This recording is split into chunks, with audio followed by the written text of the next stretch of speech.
Republic of the Philippines. Supreme Court. Manila. N Bank. GR number L10280 September 30, 1963. QUA Chee GAN, James UY, Daniel DY alias Deepak, Chon Taeyong YU, CUA CHU Tien, CHUA Lim PAO alias Jose CHUA and Basilio King, petitioners appellants. Versus the Deportation Board, Respondent Appellee. Sabido and Sabido Law Offices and Ramon T. Oban for petitioners appellants. Solicitor General for Respondent Appellee.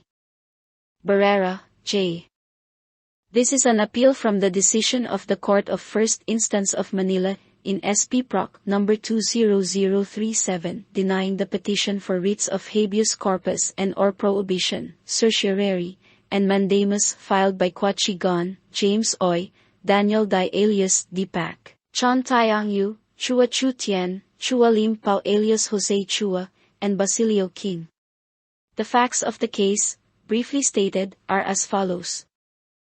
On May 12, 1952, Special Prosecutor Emilio L. Galang charged the above-named petitioners before the Deportation Board with having purchased US dollars in the total sum of $130,000, without the necessary license from the Central Bank of the Philippines, and of having clandestinely remitted the same to Hong Kong, and petitioners, Chee Gon, Chua Lim Pao alias Jose Chua, and Basilio King, with having attempted to bribe officers of the Philippine and United States governments, Antonio La Forteza, Chief of the Intelligence Division of the Central Bank, and Captain A. P. Charak of the OSI, U.S. Air Force, in order to evade prosecution for said unauthorized purchase of US dollars. 1. Following the filing of said deportation charges, a warrant for the arrest of said aliens was issued by the presiding member of the Deportation Board. Upon their filing surety bond for P10,000.00 and cash bond for P10,000.00, herein petitioners' appellants were provisionally set at liberty. On September 22, 1952, petitioners' appellants filed a joint motion to dismiss the charges presented against them in the Deportation Board for the reason, among others, that the same do not constitute legal ground for deportation of aliens from this country, and that said board has no jurisdiction to entertain such charges. This motion to dismiss having been denied by order of the Board of February 9, 1953, petitioners' appellants filed in this court a petition for habeas corpus and or prohibition, which petition was given due course in our resolution of July 7, 1953, but made returnable to the Court of First Instance of Manila, GR No. L. 6783. The case was docketed in the lower court as Special Proceeding No. 20037. At the instance of petitioners and upon their filing a bond for P5000.00 each, a writ of preliminary injunction was issued by the lower court, restraining the Respondent Deportation Board from hearing deportation charges No. R. 425 against petitioners, pending final termination of the habeas corpus and or prohibition proceedings.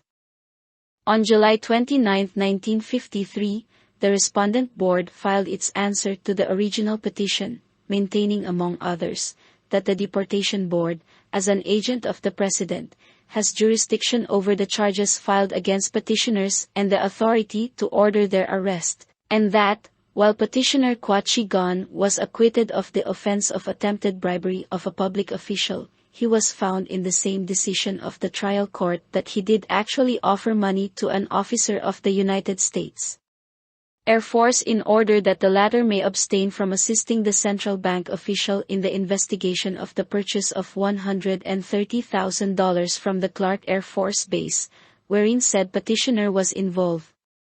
After due trial, the court rendered a decision on January 18, 1956, upholding the validity of the delegation by the President to the Deportation Board of his power to conduct investigations for the purpose of determining whether the stay of an alien in this country would be injurious to the security, welfare and interest of the state.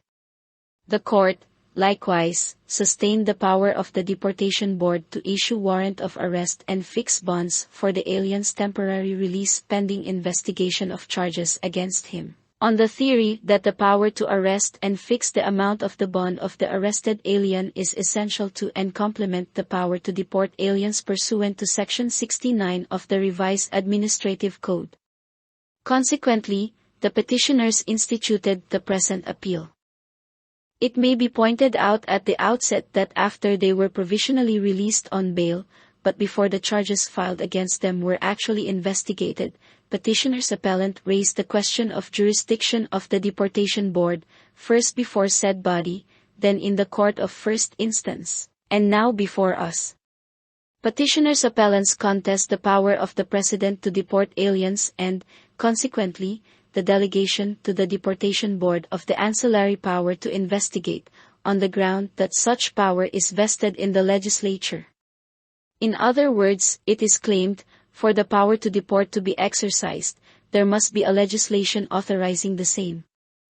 Under Commonwealth Act No. 613, Immigration Act of 1940, the Commissioner of Immigration was empowered to effect the arrest and expulsion of an alien, after previous determination by the Board of Commissioners of the existence of ground or grounds therefore, SEC 37. With the enactment of this law, however, the legislature did not intend to delimit or concentrate the exercise of the power to deport on the Immigration Commissioner alone, because in its Section 52, it provides. SEC 52. This act is in substitution for and supersedes all previous laws relating to the entry of aliens into the Philippines, and their exclusion, deportation, and repatriation therefrom, with the exception of Section 69 of Act No. 2711 which shall continue in force and effect, Act No. 613. Section 69 of Act No. 2711, Revised Administrative Code, referred to above reads. SEC 69 Deportation of subject to foreign power. A subject of a foreign power residing in the Philippines shall not be deported, expelled, or excluded from said islands or repatriated to his own country by the President of the Philippines except upon prior investigation, conducted by said executive or his authorized agent, of the ground upon which such action is contemplated. In such case the person concerned shall be informed of the charge or charges against him and he shall be allowed not less than these days for the preparation of his defense. He shall also have the right to be heard by himself or counsel, to produce witnesses in his own behalf, and to cross-examine the opposing witnesses. While it may really be contended that the aforequoted provision did not expressly confer on the President the authority to deport undesirable aliens, unlike the express grant to the Commissioner of Immigration under Commonwealth Act No. 613, but merely lays down the procedure to be observed should there be deportation proceedings, the fact that such a procedure was provided for before the President can deport an alien which provision was expressly declared exempted from the repealing effect of the Immigration Act of 1940 is a clear indication of the recognition, and inferentially a ratification, by the legislature of the existence of such power in the executive. And the exercise of this power by the chief executive has been sanctioned by this court in several decisions. Under the present and existing laws, therefore, deportation of an undesirable alien may be effected in two ways, by order of the President, after due investigation, pursuant to Section 69 of the Revised Administrative Code, and by the Commissioner of Immigration, upon recommendation by the Board of Commissioners, under Section 37 of Commonwealth Act No. 613. Petitioners contend, however, that even granting that the President is invested with power to deport, still he may do so only upon the grounds enumerated in Commonwealth Act No. 613, as amended, and on no other, as it would be unreasonable and undemocratic to hold that an alien may be deported upon an unstated or undefined ground depending merely on the unlimited discretion of the chief executive. This contention is not without merit, considering that whenever the legislature believes a certain act or conduct to be a just cause for deportation, it invariably enacts a law to that effect. Thus, in a number of amendatory acts, grounds have been added to those originally contained in Section 37 of Commonwealth Act No. 613, as justifying deportation of an alien, as well as other laws which provide deportation as part of the penalty imposed on aliens committing violation thereof. Be this as it may, the charges against the herein petitioners constitute in effect an act of profiteering, hoarding or black marketing of US dollars, in violation of the central bank regulations, and economic sabotage, which is a ground for deportation under the provisions of Republic Act 503 amending Section 37 of the Philippine Immigration Act of 1940. The President may therefore order the deportation of these petitioners if after investigation they are shown to have committed the act charged. There seems to be no doubt that the President's power of investigation may be delegated. This is clear from a reading of Section 69 of the Revised Administrative Code, which provides for a prior investigation conducted by said executive, the President, or his authorized agent. The first executive order on the subject was that of Governor-General Frank Murphy, No. 494, July 26, 1934, constituting a board to take action on complaints against foreigners, to conduct investigations and thereafter make recommendations. By virtue of Executive Order No. 33 dated May 29, 1936, President Quezon created the Deportation Board primarily to receive complaints against aliens charged to be undesirable, to conduct investigation pursuant to Section 69 of the Revised Administrative Code and the rules and regulations therein provided, and make the corresponding recommendation. Since then, the Deportation Board has been conducting the investigation as the authorized agent of the President. This gives rise to the question regarding the extent of the power of the President to conduct investigation, i.e., whether such authority carries with it the power to order the arrest of the alien complained of, since the Administrative Code is silent on the matter, and if it does, whether the same may be delegated to the Respondent Deportation Board. Let it be noted that Section 69 of the Revised Administrative Code, unlike Commonwealth Act No. 613 wherein the Commissioner of Immigration was specifically granted authority, among others, to make arrests, fails to provide the President with like specific power to be exercised in connection with such investigation.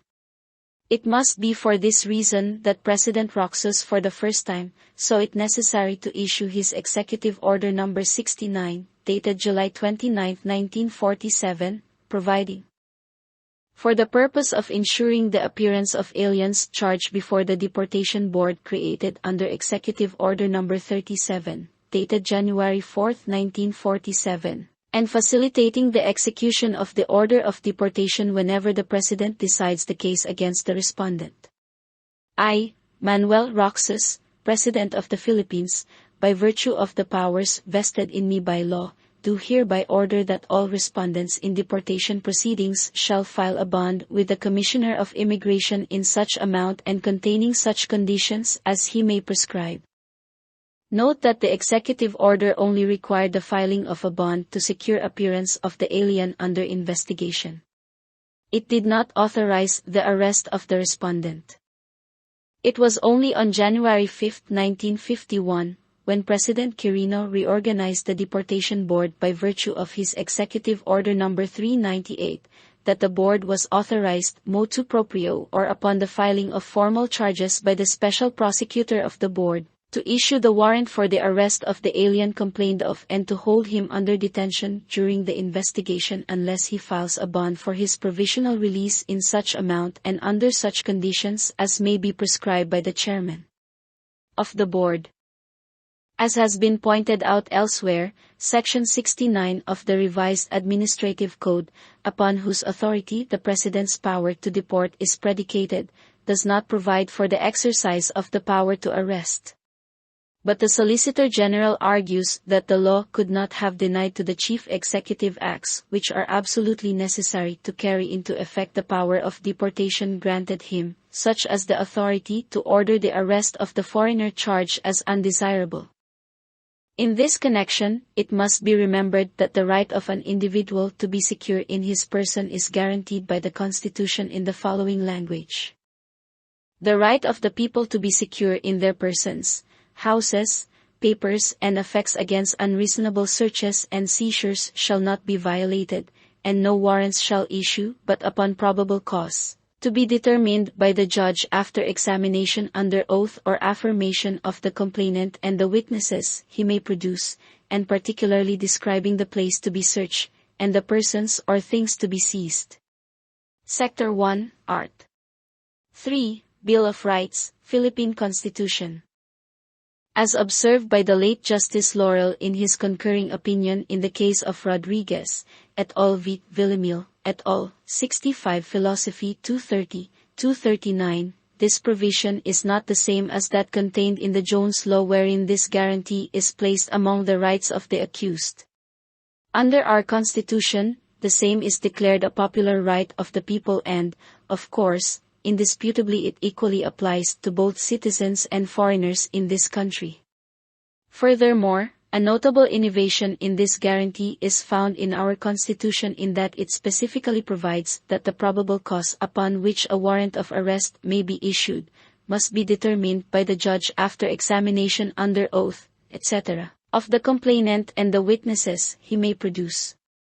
This requirement, to be determined by the judge, is not found in the Fourth Amendment of the U.S. Constitution, in the Philippine Bill or in the Jones Act, all of which do not specify who will determine the existence of a probable cause. Hence, under their provisions, any public officer may be authorized by the legislature to make such determination, and thereafter issue the warrant of arrest. Under the express terms of our Constitution, it is, therefore, even doubtful whether the arrest of an individual may be ordered by any authority other than the judge if the purpose is merely to determine the existence of a probable cause, leading to an administrative investigation. The Constitution does not distinguish between warrants in a criminal case and administrative warrants in administrative proceedings. And, if one suspected of having committed a crime is entitled to a determination of the probable cause against him by a judge, why should one suspected of a violation of an administrative nature deserve less guarantee?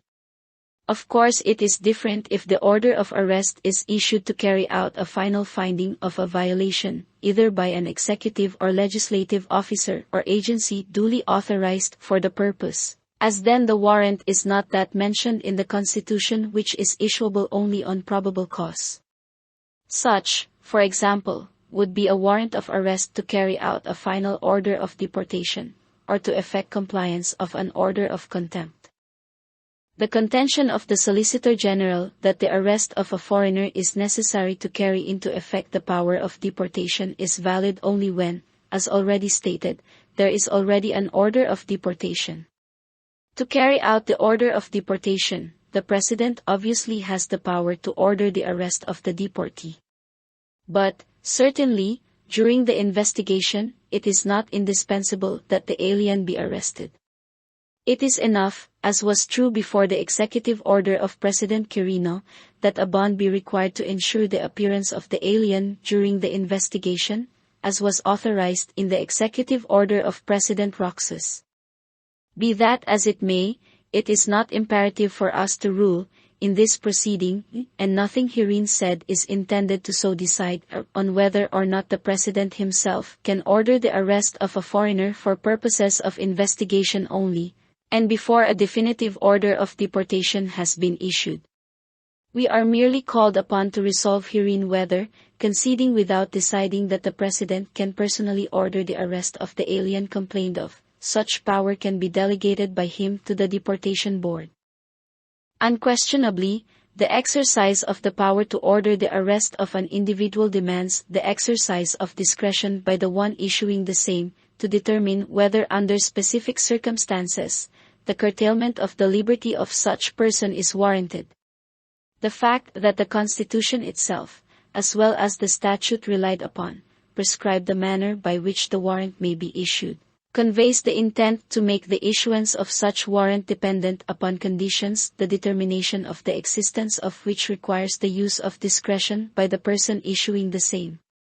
In other words, the discretion of whether a warrant of arrest shall issue or not is personal to the one upon whom the authority devolves.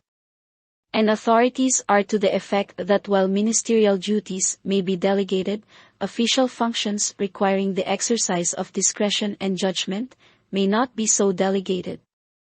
Indeed, an implied grant of power, considering that no express authority was granted by the law on the matter under discussion, that would serve the curtailment or limitation on the fundamental right of a person, such as his security to life and liberty, must be viewed with caution, if we are to give meaning to the guarantee contained in the Constitution. If this is so, then guarantee a delegation of that implied power, nebulous as it is, must be rejected as inimical to the liberty of the people. The guarantees of human rights and freedom cannot be made to rest precariously on such a shaky foundation. We are not unaware of the statements made by this court in the case of Tan Sin v. Deportation Board, Gr. No. L. 11511, November 28, 1958. It may be stated, however, that the power of arrest was not squarely raised in that proceeding, but only as a consequence of therein petitioner's proposition that the President had no inherent power to deport and that the charges filed against him did not constitute ground for deportation.